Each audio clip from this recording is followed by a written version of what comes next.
Well, here we go again then. Another fascinating season is upon us. Champions Liverpool started home on Friday night for the new Premier League campaign. Arsenal travel to old rivals Manchester United on Super Sunday.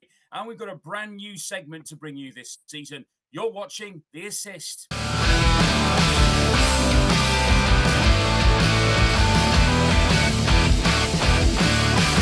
Well, the sun is shining in the UK and it's pretty much 30 degrees across the board, so it must be time for the return of domestic football. And that means, of course, the return of The Assist in association with freesupertips.com, your home for daily football hackers and bet builders.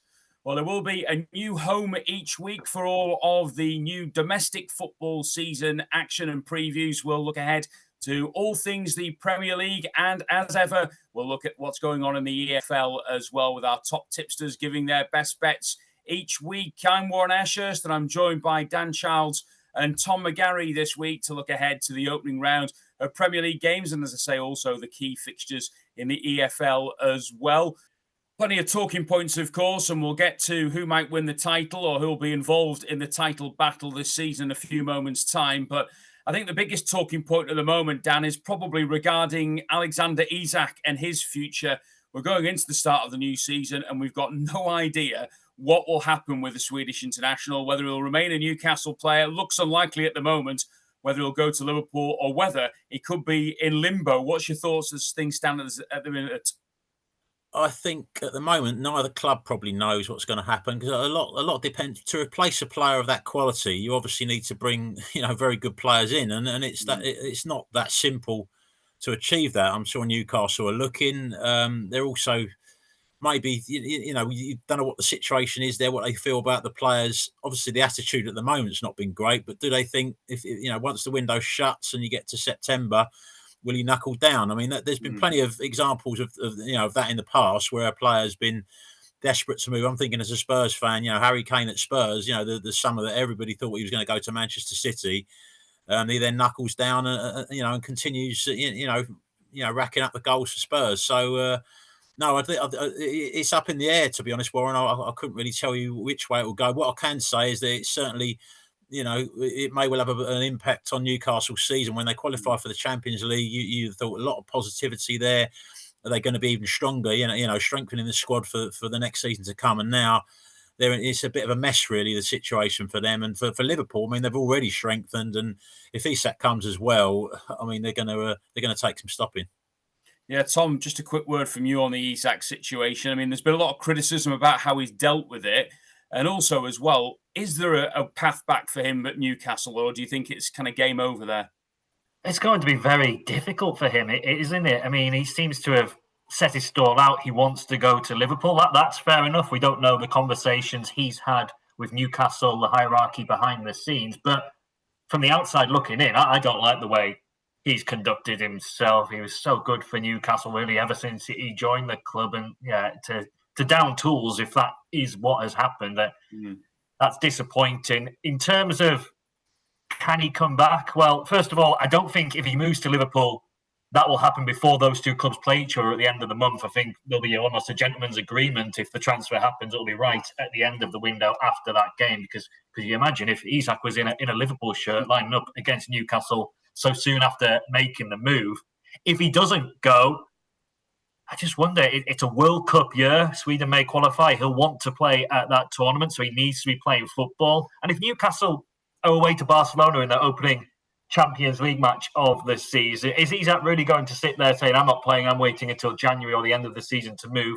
No, he's going to want to play, which means he's going to have to rail back a lot, reintegrate his way into the squad and feature. I personally think he'll probably end up going to Liverpool, but if he doesn't, he has to play somewhere. Well, there's always these little side episodes going on as we go into a new season when the transfer window doesn't close, of course, until the season kicks off. But in terms of the focus on the pitch, Dan, Liverpool, of course, defending the title they won so comprehensively last year and probably surprised a number of people with just how much business they've done. Yeah, and some really good business as well. I mean, I'm looking at often you can sign players to kind of like boost your squad and your depth, but they've actually bolstered the starting 11, haven't they? Ekitike, I thought watching him against Spurs in in the Europa League last season. Really impressed me for Frankfurt. He looks an outstanding talent. Newcastle were linked with him, weren't they, earlier in the window as well? Another thing that they'll be annoyed about. Florian Wirtz, another outstanding player, providing that creative spark, and I'm sure he'll score his fair share of goals as well. And they're kind of addressing those fullback areas. Andy Robertson, getting older now, and they've brought in Kirkes there. I mean, been so strong in the fullback areas for so long, but they've acted, haven't they? Got Frimpong in on the other side.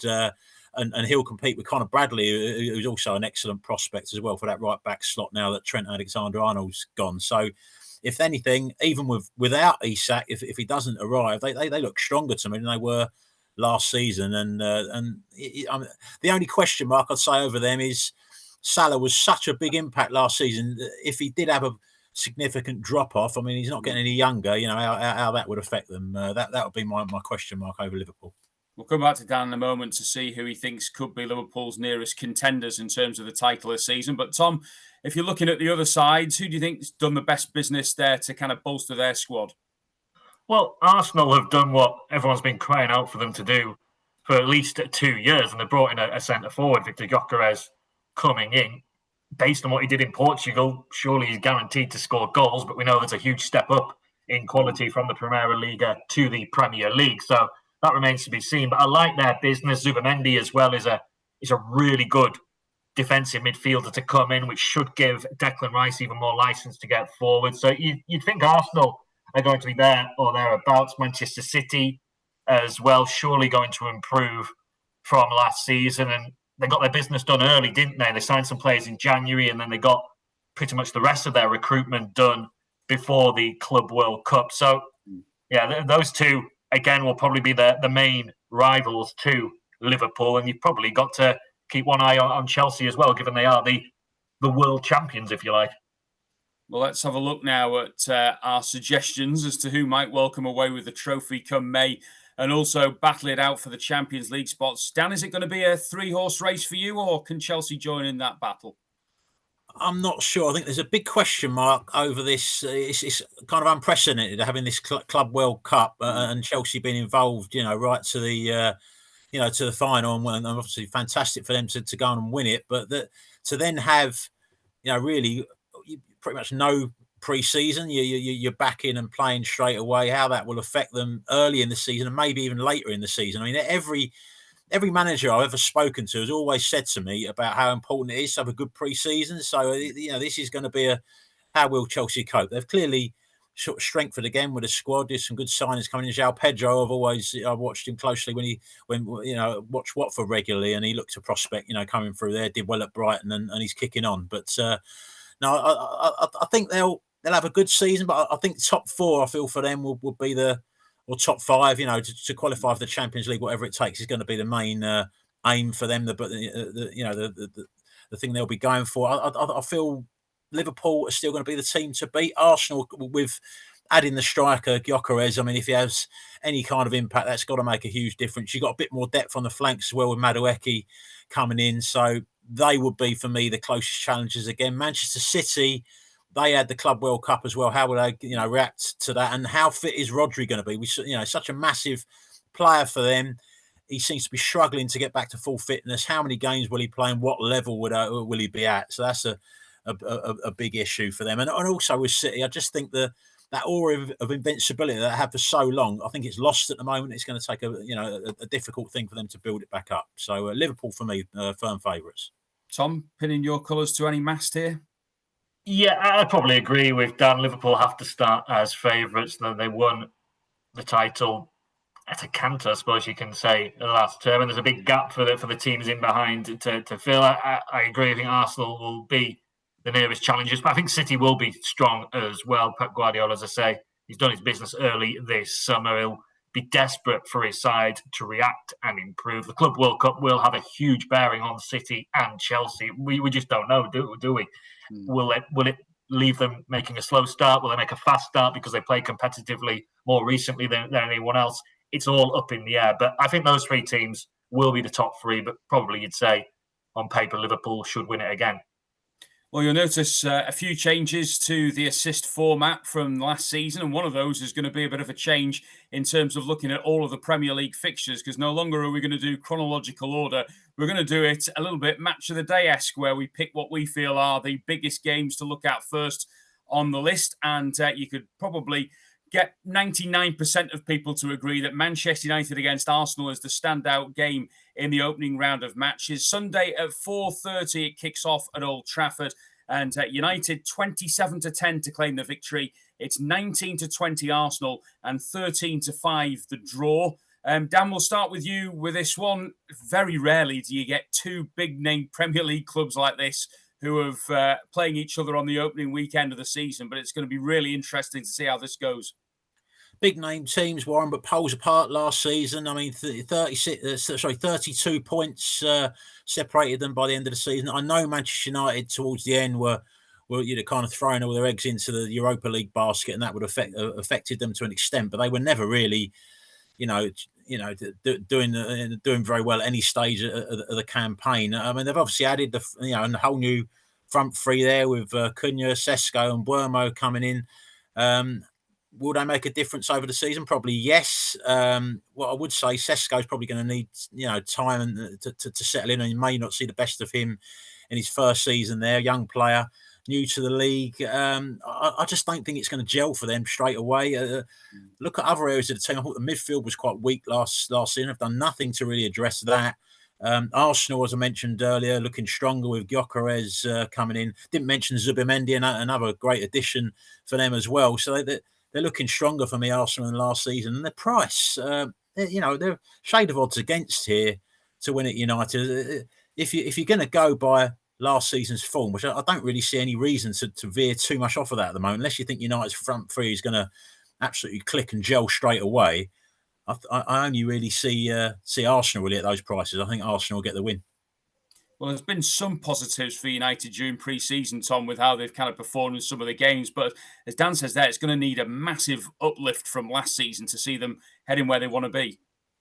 It is, but what we first tip of the season, and I'm already going to disagree with Dan because I do quite fancy Manchester United to get something from this game. As you say, it's going to require a huge turnaround for them to bridge that 32-point gap with Arsenal, but they are unbeaten in the last two meetings with the Gunners. They won in the FA Cup and they drew in the league with them towards the middle of last season. So that's a crumb of comfort. I like what Ruben Amorim has done. He's playing hardball, the bad eggs, if you like, the players he doesn't want or who don't fit in with his style. He's shunned, and the players that do buy in, they seem to be enjoying themselves. It's been a decent pre-season for United, unbeaten. They won the Premier League Summer Series, whatever that counts for, but they did see off three Premier League teams in West Ham, Everton and Bournemouth. I like Buemo. I like Cunha coming in. They should provide more firepower and creativity. As Dan says, Sesko will probably take time to get up to speed, and I'd be surprised if he starts this game, but he could come on. I just think at home, it's hard to back against Manchester United on the opening day. And I'm looking at the double chance market because it's a shade of odds on, which I think represents good value. So I think United will avoid defeat, which of course would not be an ideal start for Arsenal in their title push. Yeah, big game of the weekend then. Manchester United at home to Arsenal on Sunday. Next up on our list is to Villa Park for Aston Villa against Newcastle. It's the 12:30 kickoff on Saturday. And in terms of the prices, Villa 5-4 to claim the 3 points. It's 2-1 Newcastle and 13-5 the draw. Tom, we'll start with you with this one. Difficult to kind of know where both of these two teams are at this stage of the season, bearing in mind a distinct lack of transfer activity at Villa, and Newcastle have been scuppered every way they've turned to try and bring in new faces.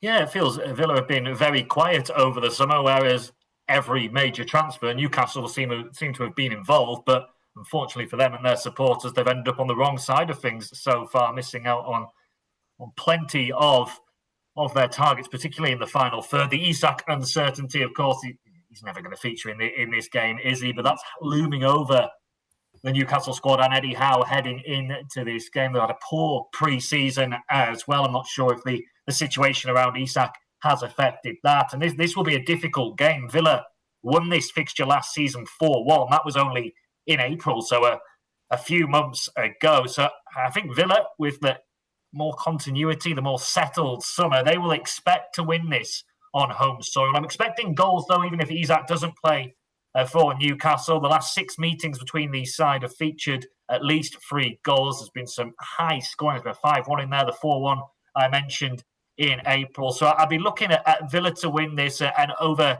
2.5 goals in the match, which I think provides good value. It could be I know Saturday lunchtime games are sometimes slow burners, but I think this could be buck that trend and be a good game.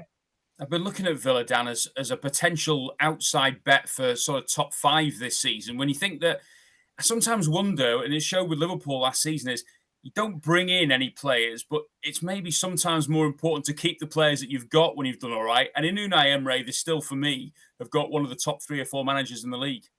I agree, and they've just missed out on goal difference in their last season. Would have been absolutely gutting to, just needed a point, didn't they? In that last game at Manchester United and lost it. That would have got them into the Champions League. I think the lack of activity for Villa may be FFP influence. The fact they didn't qualify for the Champions League, they've been quite big spenders the last couple of seasons, haven't they? They've been, I think they were. In terms of like the share that they were spending, on in terms of the outlay to income was higher than most of the other clubs in the Premier League. So maybe that's affecting the lack of players in. They have brought in Evan Gesson from Nice, who got double figures in the French league last season.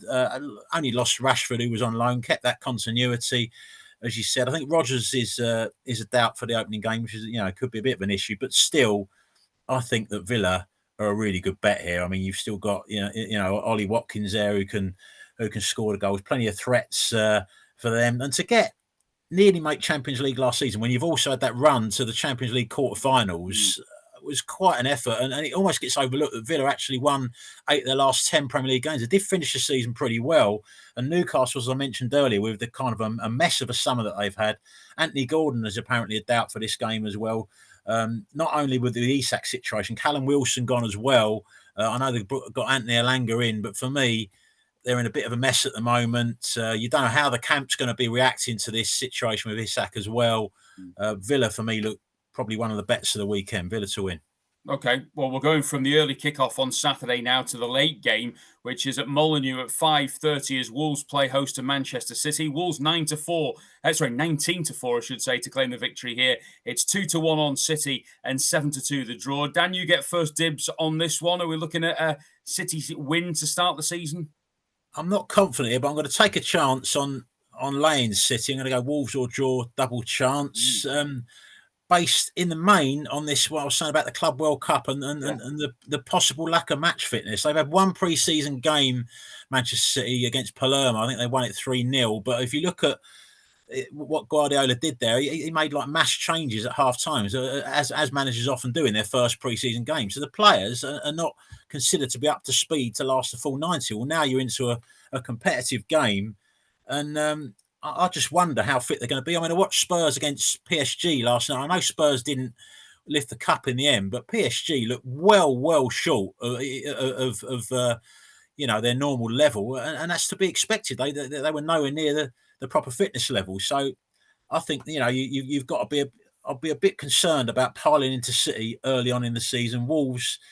Had a strong second half of last season. I know they've lost Cunha, but Strand Larsen was finishing the season well, scoring goals. Brought John Arias in, exciting winger, Colombian international. I'll take them maybe to get at least a point.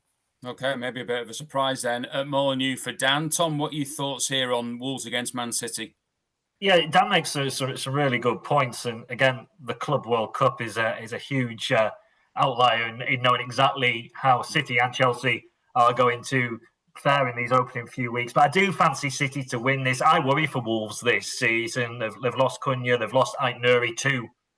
City are arguably their 2 best players. Certainly Cunha was their most influential player last term, and I think they may struggle, and they'll probably struggle in this game as well. City have won 9 of the last 10 meetings between the two sides. 6 of those wins have been by 2 goals or more. So they've had Wolves' number over recent years. As I mentioned, they got their business done early before the Club World Cup, City, in terms of transfers.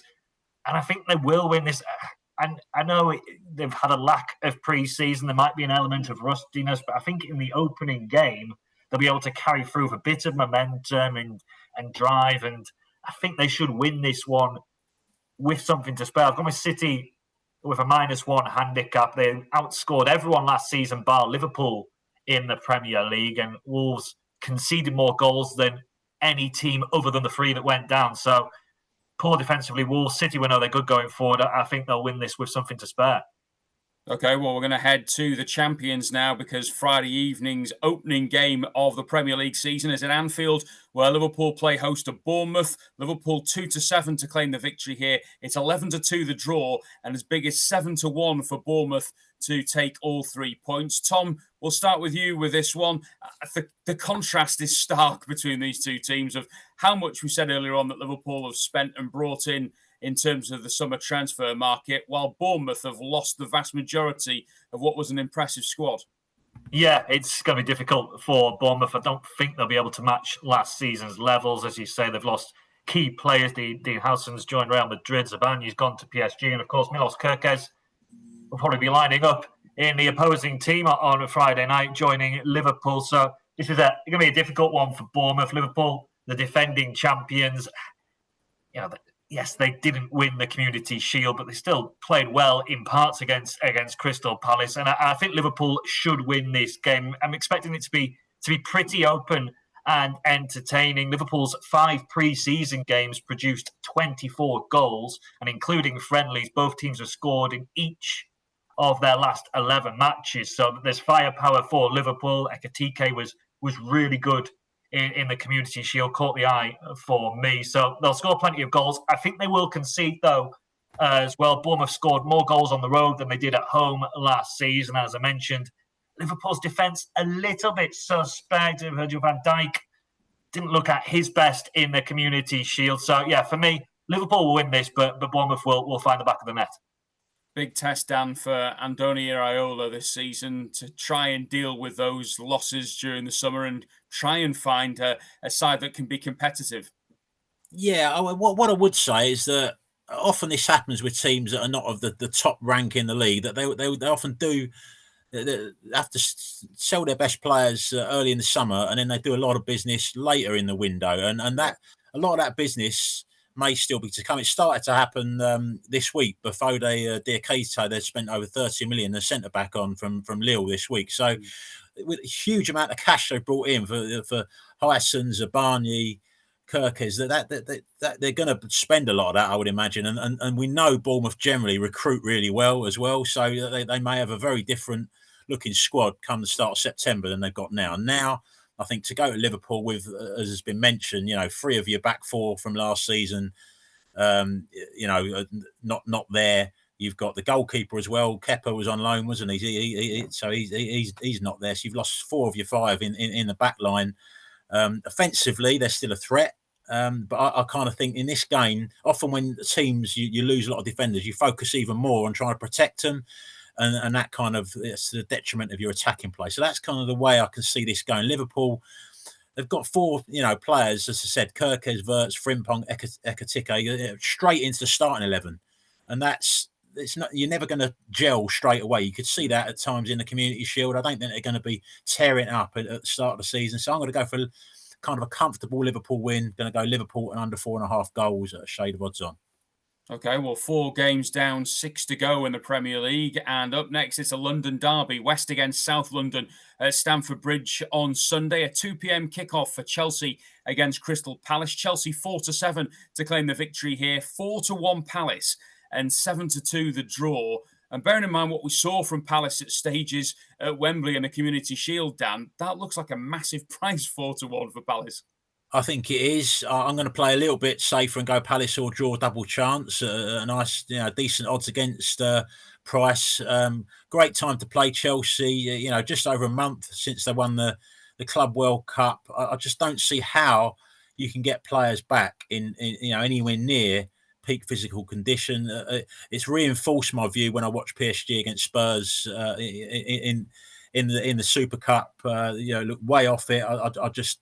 I just think that Palace is a fantastic time for them to to go and play Chelsea. I know they've had the blow of losing their appeal against their demotion from the Europa League to the Conference League, but at the moment they've still kept their squad together. They're going to be probably resisting, having to resist bids for some key players like McGarry and Eze towards the end of the window. But at the moment they look strong, and against an undercooked Chelsea, I can see them getting at least a point. Tom, can you see a bit of a surprise here?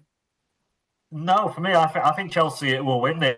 I mean, Dan's probably got more reference to the Club World Cup than I do, because I watched Birmingham Sheffield United last night rather than the Super Cup, so I didn't quite see how PSG were in that. But I fancy Chelsea to win this. That they've won their 2 pre-season games, which it's only a couple of games. Palace have had a lot more of a pre-season, but they've won them, which means, including friendlies, they've won 16 of their last 18 matches. They have a fabulous record against Crystal Palace. They're unbeaten in the last 16 meetings between the two sides. I think, again, it's difficult to know with the Club World Cup, but I think Chelsea will win this. And what they've done in their pre-season games, and as we saw in the Club World Cup final against PSG, they've got in front early and then gone on to win the match. So for me, I'm looking at Chelsea in the half-time or full-time market to win the match. It's odds against that.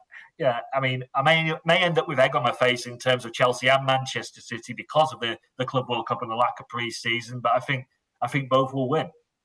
Okay, well, we're on to Monday night's game now. 8 o'clock at Elland Road as Leeds United return to the top flight as they take on Everton. And this could well be the Dominic Calvert-Lewin derby, if reports as we believe. We're recording this on Thursday morning. And Calvert-Lewin, it looks like, close to joining Leeds United on a free transfer.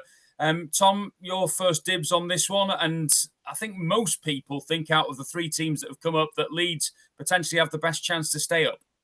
Yeah, you'd imagine so. I think they've recruited well. They've added a bit of physicality and steel to their squad, which I think they maybe were lacking last season. They were a great footballing side, scored lots of goals, but maybe needed a bit more grit. And they've got that. Sean Longstaff coming in provides Premier League experience. As you say, if they get Dominic Calvert-Lewin in, if he joins and they can keep him fit and he can rediscover that form of a few seasons ago, then he could really be the difference between Leeds going straight back down and surviving. They've had a decent pre-season. Leeds unbeaten in their matches. Everton not won any games in pre-season, and David Moyes was a little bit irritated by the lack of transfer activity a few weeks ago. They have added since then. Jack Grealish, of course, the obvious one coming in, but will he be fully up to speed for this game?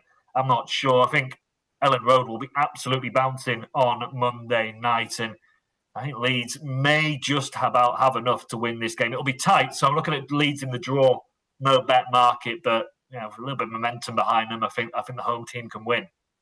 Leeds 29-20 to claim the win on Monday. It's 23-10 the draw, and Everton are 19-10. What are you looking at here, Dan?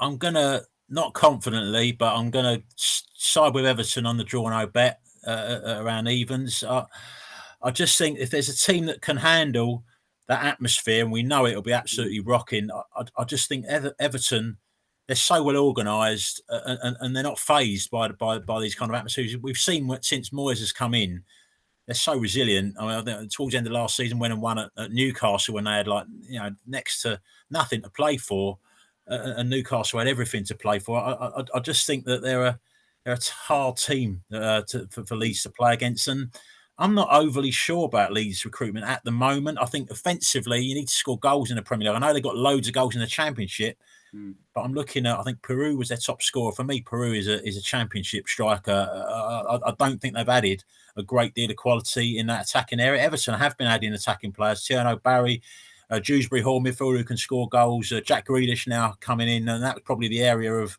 weakness with them. We know that they're rugged defensively and hard working in midfield. So I just think every chance they could cancel each other out. But I think if a side's going to nick it, it may be Everton.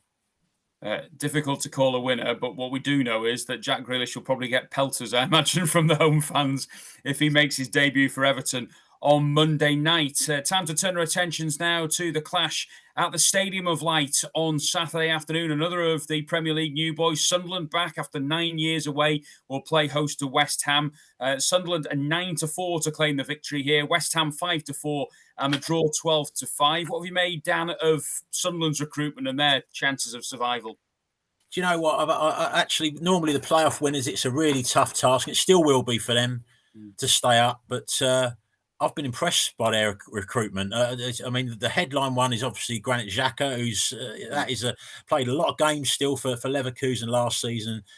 You know, excellent Premier League player, has become much more of a leader at the later stages of his career. And I think he'll make a big difference for them. And I look at some of their other players. Dinger, who played a lot of games for Brighton. Reinildo, the centre-back, who played 19 times in La Liga for Atletico Madrid last season. I wasn't expecting Sunderland to attract this kind of calibre of player. So, and the manager, I think, is quite... Labrise is quite clever in the way he sets teams up. For the most part in the Championship last season, they were very well defensively organised. They did that again in the playoffs and came through there when they weren't really fancied, after that poor finish to the season. So I think they have certainly got a much better chance of staying up than I thought was going to be the case earlier in the summer. And I think they'll start off by getting a point as well against West Ham. West Ham not done a lot of business. Callum Wilson's come in, but a very quiet summer for West Ham. They probably need to do... Graham Potter seems to be unfazed by it, but I think they probably need to do a fair bit more business. Only 14th last season, quite a poor season. So I think, bearing in mind the gap, it is a massive gap between the Premier League and the Championship. I was put off by going all out and going for Sunderland, but I think they'll get a point. Just mentioned there by Dan, Tom, that there are a few concerns surrounding West Ham, I'd suggest, at the moment, between their own fans and also from those on the outside. I know a few people have mentioned that you could be looking at Graham Potter to be the first manager sacked this season. This is not an easy start either to go to a newly promoted team on the opening weekend. It's not. It's probably the worst time to be heading to the Stadium of Light with Sunderland, Boyd, and like I mentioned, Ellen Road. It'll be bouncing in the northeast as well. As you say, it's just not really happened for Graham Potter at West Ham. Just 5 wins in his 19 matches in charge. The jury has remained out pretty much since minute one. They've lost Mohamed Kudus this summer, so a large chunk of creativity has departed. Callum Wilson coming in, like Dominic Calvert-Lewin, if he joins Leeds, it's a question of can they keep Wilson fit, and he's not getting any younger either. I do like the signing of Diouf at left back. I've watched him a couple of times in pre-season, and his delivery into the box in particular looks really good. Sunderland, as Dan mentioned, recruited really well. I think if you'd said at the start of the summer they'd be signing a defensive midfielder with previous Premier League experience, we think, right, Jordan Henderson's coming back. But I think they've swerved that and they've gone better. Granit Xhaka, a little bit younger, and was really playing well for Bayer Leverkusen still last season. So that's a good signing. I agree with Dan. I think this will finish in a draw. I think both Sunderland will be satisfied with that on the opening day. They may feel this is a game they could go on and win, but I think a point against an experienced West Ham side would be good. And for West Ham, the point may appease some of the Graham Potter haters for at least a couple of weeks. 3 more games to get through then in the Premier League, and we'll start off with another of the 3 o'clock games on Saturday as Thomas Frank takes charge of Tottenham for the first time in the Premier League. But of course, we saw him in charge for the Super Cup clash with PSG. It's another of the Premier League new boys, Burnley, who are their opponents.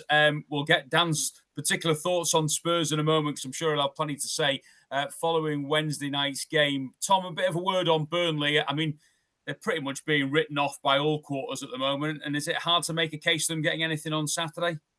It is. It's a tough start for Burnley. I'm not completely writing them off in terms of survival. They were so good defensively last season under Scott Parker, conceding just 16 goals in their 46 championship games. It was 30 clean sheets or something like that as well, wasn't it? The problem is, a large part of that was their goalkeeper, James Trafford, who's headed off back to Manchester City. So replacing him is going to be difficult. It's been an interesting transfer window in terms of incomings as well. Kyle Walker seems a slightly left field signing all round. Is it I kind of hark back to Rio Ferdinand joining Queen's Park Rangers a decade or so ago for one final hurrah, and his legs had seemingly gone, and I wonder if Walker's have as well. Mando Broja might be a decent signing. He could add goals for Burnley, but I find it difficult to see them getting anything out of this game. I think they will still be defensively resilient, and Dan can speak more about Spurs than me and how they performed against PSG on Wednesday night. But I think overall they will be a little bit more pragmatic than they were under Ange Postecoglou. That's not really going out on a limb to say that. So may be a little bit more slow in terms of the build-up and the creating of chances. So I'm going to go with Spurs to win this, but under 2.5 goals in the match. Quite a low-key, maybe a 1-0, 2-0 victory. Burnley as big as 8-1 to win at the Tottenham Hotspur Stadium. Spurs 4-11 and the draw 15-4. I've read a few things on social media down from Tottenham fans saying it's the hope that kills you sometimes. And it's that kind of almost negative thoughts because they don't want to get too carried away. But there was certainly some really positive signs to take from Wednesday. There were. It all depends how you look at it. Do you look at it as Spurs being very good, or do you look at it as what they were kind of up against, which was clearly for me a half fit, if that PSG side. So I think they missed a big opportunity in that game. Were well deserving to be 2 in front. Could have been further in front, and then they kind of collapsed really in the last 15 minutes. The strength in depth wasn't really there when they made the subs, and Paulinho, who'd had a good game, came off. Kudus, who'd had a good game, came off, and the replacements, Archie Gray and Tell, didn't really play very well at all, and the level dropped, and PSG's level went up when Ruiz come on there. But I think another thing I'd say, some of the Spurs players were out on their feet at the end. They'd played without the ball for a lot of the game. Romero was going down with cramp towards the end. I know it's early in the season. It'd be crazy to suggest that players can be tired, but if you've had a massive game and it was very hot as well in the 30s, low 30s at kickoff time, and then you got to play again in a competitive game, Wednesday to Saturday, 3 days later. That's a challenge for me. And Burnley, it'll be a different type of game. Spurs will be expected to have the ball. Burnley will sit back and try and soak things up. We know they're good defensively. Kyle Walker, if he hasn't lost all his fitness, he's going to be a leader and could be a decent signing. Broha, I agree with Tom, if he stays fit, could offer a bit more up front than they've had. I think they're not out of the equation for staying up. And I think I agree with Tom about the shape of the game. I'm going to go out on a limb and even tip Burnley to get a draw. Burnley at 4-1 against a Spurs side that also lacked creativity. Against PSG, it didn't matter. They played counter-attack and set pieces. But the no Kulusevski and Maddison factor against a team that sit back, I think, could be quite important. Okay, well, we're going from Thomas Frank's new team to his old club, Brentford, who are in action at 2 p.m. on Sunday. They make the journey to the Midlands to face Nottingham Forest at the City Ground. Down Forest by Nick Goff in the big kickoff, he was suggesting that they may well be dragged into a relegation battle, or certainly bottom half of the table, considering they've got Europe to contend with and they've lost Alanga. How do you see them going into the new campaign? I could make a case from being bottom half. I don't think that. I think they've got far too much in the squad to be dragged into a relegation battle. The Alanga transfer was a blow, but it looked like they were going to lose Morgan Gibbs-White. Now they've got his contract extended, so that was a big boost for them. We know how well managed they are by Nuno and how solid and strong they are, defensively and in general the spine of their team there with Anderson in midfield. He impressed again for the England under-21s this summer, and it's a good fixture for them. I think at the start of the season, Brentford, we were mentioning Bournemouth about Bournemouth losing some players, and Brentford have lost Brian Mbeumo, lost the manager. Sade is a doubt for them. Visser's unsettled. That's kind of like the front three, isn't it? That were getting all the goals from last season. So tough fixture for Brentford. Opening day. I think Forest, a shade of odds against. I'll be taking that. Brentford got the problems that everybody else think they have at the moment, Tom? I think so. Yeah, you mentioned Forest potentially being dragged into relegation battle. I think there's 6 or 7 teams worse than Forest, certainly at least, and I'd say Brentford are one of those. I think it's going to be a really difficult season for them. It's Keith Andrews' first senior managerial role. The jury is already out on him before he's even started, and his hands have been tied behind his back with the departures that Dan mentioned. Visser potentially going, and Mbeumo and Norgard having already left alongside Thomas Frank. And yeah, this is a difficult game for them. I think Forest will win this, buoyed by Morgan Gibbs-White staying. And just an interesting start. I mean, Brentford are unbeaten in their 3 Premier League visits to the City Ground, scoring 6 goals. But 5 of those goals have come from Mbeumo, Visser and Norgard. So that kind of highlights what has been taken or potentially will be taken out of the team and the difficulties Brentford may face this season. So I agree with Dan. Forest to win this game. Last but not least, it is Brighton against Fulham at the Amex Stadium on Saturday afternoon. A 3:00 kickoff on the South Coast with Brighton 10-11 to claim the victory, 3-1 Fulham and 13-5 the draw. I just wonder whether Fulham might be one of those teams that are dragged into the battle at the bottom end of the table, Tom, bearing in mind, again, they're another team that have kind of struggled to do much business. Yeah, I agree. And I've wrote in my notes, Fulham, things going stale, ?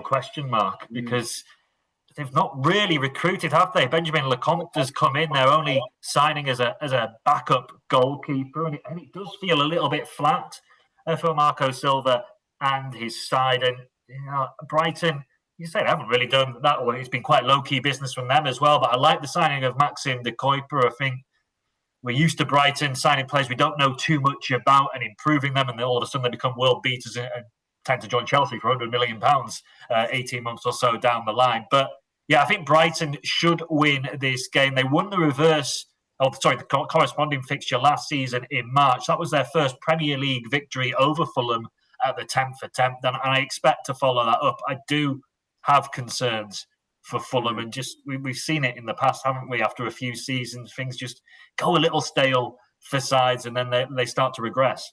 It's going to be interesting, Dan, to see how Brighton do. I mean, Herzl having had a full season behind him now. What direction will they go? Yeah, I mean, as usual, they're having to replace key players that have gone. João Pedro, Estupiñán, who was an important player for them on the left side, defensively as well. They've been, they're always generally good with the recruitment. They brought a young Greek in, Kostelas, so I think he's not quite match fit for the start of the season, and he's only a teenager, so he'll need time to settle. But I think the midfielder Balaba's injured as well, so I wouldn't be that confident about Brighton here. I mean, Fulham, they're very, look very similar, don't they? Not done a lot of business in, but also have kept the squad together. I think they could certainly do with a bit of a refresh up front, kind of rely a lot on Jimenez, who isn't getting any younger. But last season, there's only 7 points between these teams. That difference was made up in the final 4 games. They're actually level on points with 4 games to go. So they're quite similar seasons. And I just think with Brighton adjusting to players going, Fulham not having a great deal up front, I could see a tight, low-scoring game. Going to go with under 2.5 goals at odds against. Okay, well, that's the Premier League covered then for the opening weekend of the season. Next up, we'll discuss all things EFL, and we'll have our new feature for the Assist. Well, now here is Tom Hill to discuss all things FPL ahead of the brand new Premier League season. Welcome to the new segment here on The Assist as we take a look each week at the 3 best players for your fantasy Premier League team. For every game week, we're going to pick 1 defender, 1 midfielder and 1 forward that should be considered for your teams if you want to try and claim bragging rights in your mini leagues. We're also posting regular content on social media channels, including our new TikTok channel, which you can find at Racing Post Sports. So let's get into it for game week 1, which is just around the corner. For our first defensive pick of the season, costing £5.5 million, and he recently featured in the UEFA Super Cup, it's Pedro Porro. He could easily do better this season than his 98 points last time out. Porro is expected to take more set pieces due to James Maddison's ACL injury, especially corners from the right. He took 53 corners last season, added in 15 free kicks. He also had 39 shots, so you can expect him to have a few efforts. He plays Burnley in week 1. The Spaniard also had 816 touches in the final third last season, the 3rd most, and he delivered the most crosses from any defenders. With 2 strikers perhaps now in his radar, that could really mean points, and Spurs also have the highest predicted clean sheet odds for week 1. Midfielder, there can only be one option in midfield, and we stay loyal to the king of FPL, Mohamed Salah. The Egyptian scored 344 points last season, a record in FPL. He scored more than 210 points in 8 consecutive seasons, and he scored 29 goals and grabbed 18 assists. Whenever Salah does something, he's a magnet for bonus points, and it's frightening to go without him.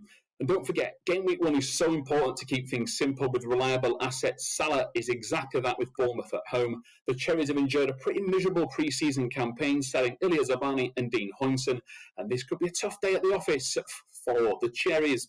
As for the forward, we also go with the reliable Ollie Watkins. He scored 186 points, scoring 16 goals and grabbing 8 assists last season. There's very little competition up front, and he faces Newcastle at Villa Park. They're in a little bit of disarray after Alexander Isak's transfer shenanigans. Watkins scored 5 goals in pre-season, and this seems like a solid first fixture for the England international. Well, let's turn our attentions now to the EFL as promised, and we'll start off by looking at the Championship. I mean, week 1 was fascinating to say the least. I think the result of the week, Dan, I think it's fair to say, was Bristol City's 4-1 win at Bramall Lane. I mean, I don't think many people outside of the Bristol City camp could have predicted that. I know that we got into the playoffs, of course, last season, and the way that Sheffield United fell to Sunderland late on at Wembley, and then they had that managerial change. I think people were expecting a lot from the Blades, and that was a big shock. It was. I mean, they beat Bristol City, didn't they, in the playoff 6-0 on aggregate. So, I mean, I would say I looked at the stats for that game, and it looked like, pretty much everything Bristol City, have hit has gone in, and Sheffield United have wasted their chances. But still, I would be a bit concerned for Sheffield United. The teams often, when they don't come back at the first attempt, budgets get cut, don't they? Chris Wilder left, which wasn't a great sign, was it, earlier in the summer? They got Ruben Sellers in. I'm just not sure that they're going to have anywhere near the resources to assemble to even get to a stronger squad as they had last season. So I'm not sure about them being in the thick of the promotion battle. Bristol City, Gerhard Struber's come in, formerly did a decent job, didn't he, at Barnsley in the EFL, and a great start for them, after the departure of Liam Manning. Tom, anything catch your eye on the opening week of the Championship? I mean, we've got the likes of Birmingham and Wrexham taking the headlines at the moment, sort of, I suppose, maybe off the pitch more than on the pitch, but anything in particular caught your eye? Well, it was kind of the late show for the 3 sides that were relegated from the Premier League last season. Ipswich scrambling that controversial draw with Birmingham on the Friday night. Southampton then scoring those 2 late goals against Wrexham to snatch victory from the jaws of defeat. And then Leicester as well, breaking Sheffield Wednesday's hearts on the Sunday and coming from behind. That was a really good effort from Wednesday, considering all their off-field problems. And I think they might have got something from the game had Barry Bannon not been sent off during the second half. So it'll be interesting to see how Wednesday do going forward. They just about scraped through, didn't they, in the EFL Cup against Bolton after a 3-3 draw on Wednesday night. So, yeah, that was kind of the main theme. I saw the relegated sides doing just about enough, which is perhaps ominous, given we've seen how well the relegated sides have tended to do in recent seasons, dropping back down. A lot of them have gone straight back up. Dan, just before we get your best bets for the EFL this weekend, in terms of the Championship title chase this year, are we thinking that it's going to be the main protagonists from those that were relegated from the Premier League, or can we see some new faces involved? I think Coventry. I mean, I don't know about a new face because they obviously got to the playoffs, didn't they, last season?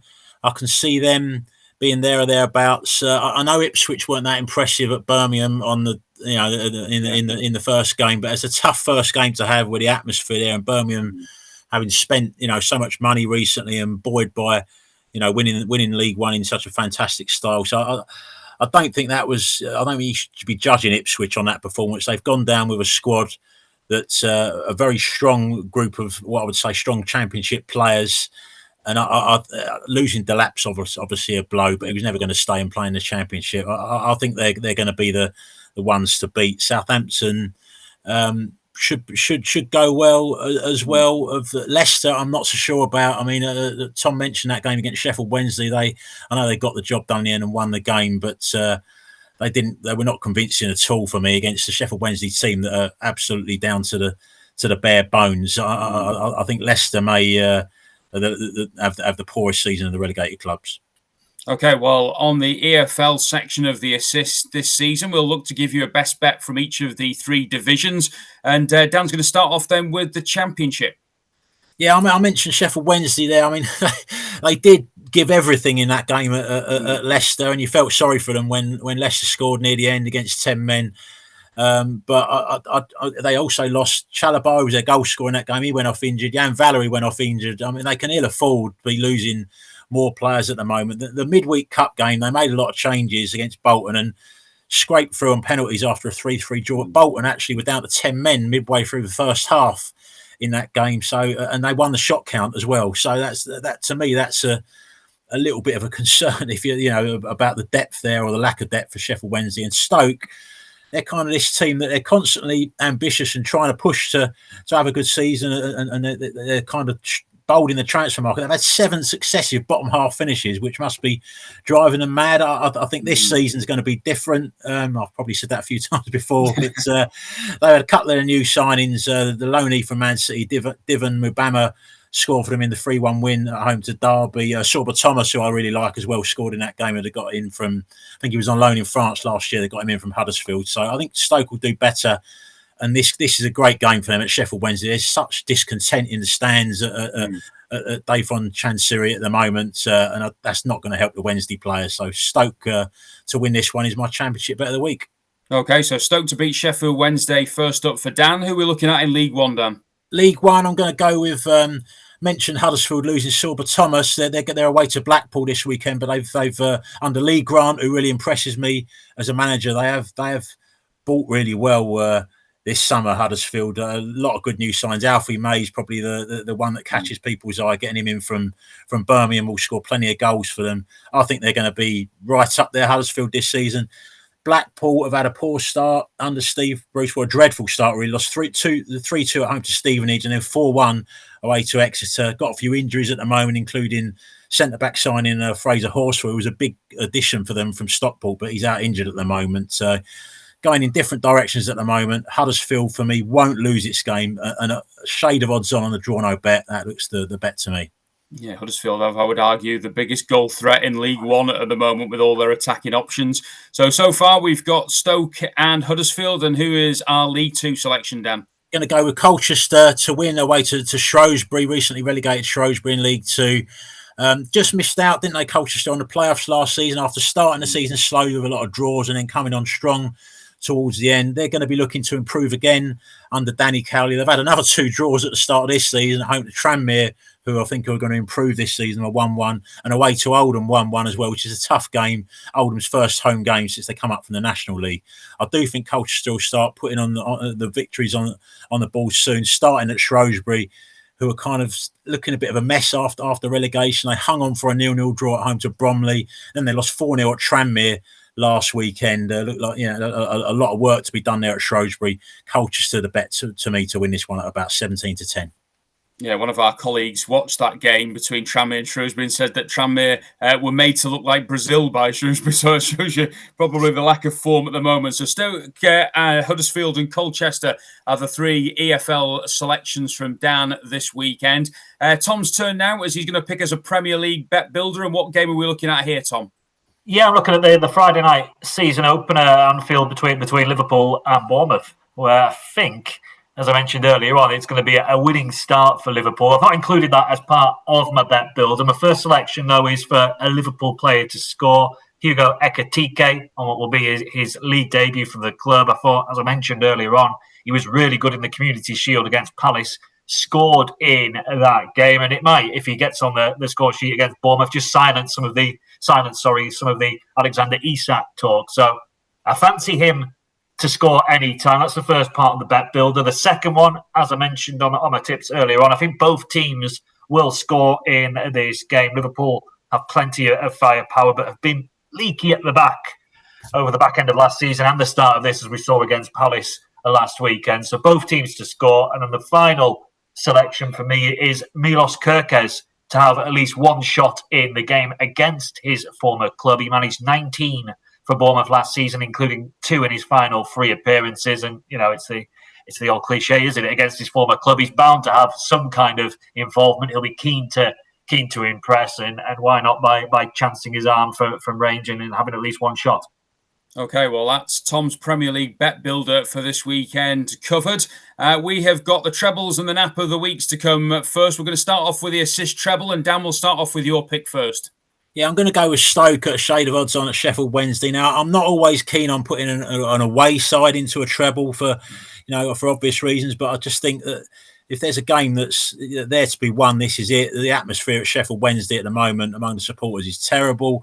They've had an awful summer under an embargo restricting them to loan signings and free agents. They haven't even managed to make really hardly any headway on that at the moment. Stoke have had a really good summer, brought in some decent players, beat Derby 3-1 last weekend, and they look ready to progress. Stoke to win this one.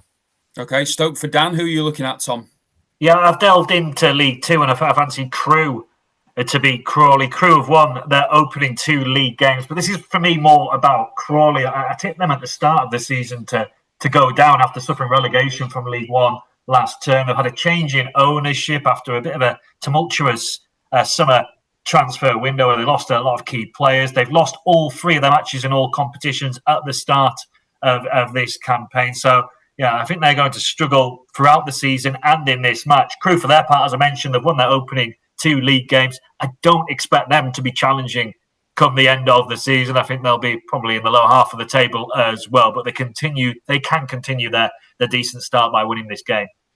Okay, and I'm going to go into League One, and I'm going with Doncaster to beat Wickham at the Keepmoat Stadium. Doncaster haven't been promoted from League Two, absolutely flying at the moment. They've won the first 2 league games, and they followed that up with a thumping win over Middlesbrough at the Riverside Stadium in the EFL Cup in midweek.